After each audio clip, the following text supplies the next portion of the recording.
O ito, real talk lang sa mga TikTok affiliate na hindi pa rin nakakabenta hanggang ngayon. Alam nyo, nagigets ko yung iba kung bakit sumusuko sila. Kasi oo nga naman, parang nafe-feel nila na parang wala namang nangyayari.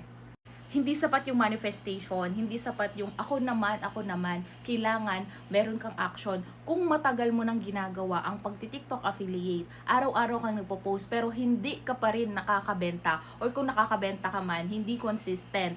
Ibig sabihin, meron kang kailangan i-improve sa account mo at ikaw lang ang makakaalam nun. Alam ko maraming magdi-disagree dito kasi sinabi nila, 'di ba, don't compare to others, compete with yourself. But you know what? Sometimes for you to compete with yourself, you have to assess yourself by checking kung ano yung ginagawa ng mga successful na consistent na kumikita dito sa TikTok. Ang mali kasi, ang kino-compare mo, yung commission mo versus commission niya. Result na yon. Ang i-compare natin is yung process. Paano ba siya mag-promote ng product, 'di ba? Ang galing-galing niya. Paano ba yung video niya? Ang liwanag, ang ganda sa mata, ang ganda ng pagkaka-explain, maganda yung pagkaka-edit.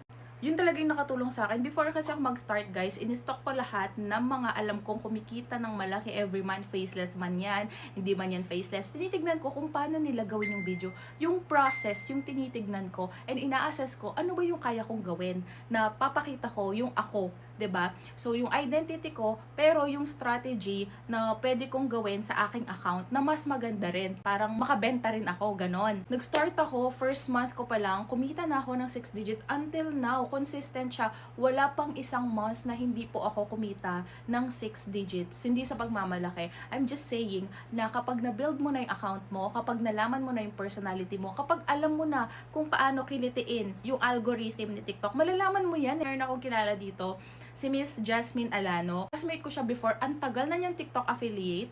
For 2 years ata, if I'm not mistaken. This year lang siya nagkaroon ng 6 digits commission. At tuloy-tuloy na yun, alam ko. Kasi nakita ko na parang alam na niya kung ano yung style niya. Alam na niya kung paano kilitiin si TikTok.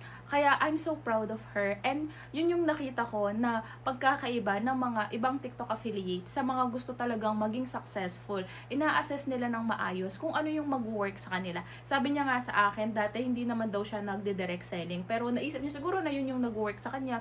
Well, iba-iba naman tayo. Yun ang findings niya sa account niya. So, hindi yun chamba-chamba lang, 'di ba? You have to really work on it. And hindi lang sapat yung pagpa-post ng video everyday kasi kailangan mo talaga ng strategy.